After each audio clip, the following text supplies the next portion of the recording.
Bonjour, Geneviève Langevin, courtier immobilier chez Royal Lepage pour Langevin Immobilier. Et j'ai le plaisir de recevoir Aurore de A-Design ainsi que Margot de Maison H qui vont nous parler comment faire de la rénovation chez soi ou ça peut être dans un bureau aussi ou quoi que ce soit là, à petit budget. Alors, pour faire de la rénovation à petit budget, déjà en fonction de la pièce, voir ce qu'il est possible de faire. Alors, le premier point, ne pas abattre les murs porteurs. Les murs porteurs, c'est sûr qu'il faut reconsolider.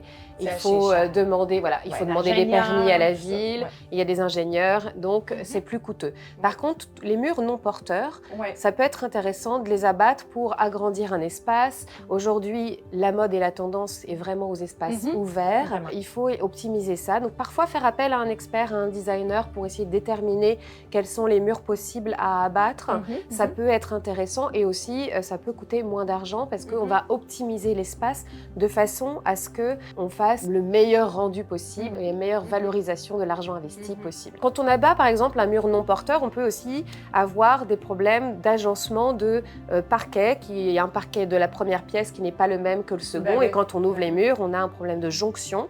Grâce aussi à des experts en design, on peut vous proposer d'avoir des jonctions de parquet avec des jolis motifs à carreaux, de ciment, voilà. On peut adapter les designs et faire quelque chose, un effet wow auquel on n'aurait pas pensé, qui fait tout de suite appel à un esprit designer. Quand on a un petit budget, on privilégie toujours la rénovation de la salle de bain ou de la cuisine, tout simplement parce que aussi à la revente, c'est ce qui va être le plus durable. Toujours un effet wow, soit la cuisine et la salle de bain, mais encore là, il faut savoir quoi faire. C'est qui l'acheteur qui va acheter? Parce que si on rénove avec un designer qui ne connaît pas le secteur, la clientèle, bien écoutez, ça peut nous coûter facilement un certain montant, puis finalement, on ne le récupère pas. Mais normalement, si la rénovation a été bien faite au goût de l'acheteur, qu'on pense du moins là, du secteur, bien écoutez, ce montant-là, ce 10 000 $-là ou ce 20 000 $ qui a été investi, on le double très, très facilement.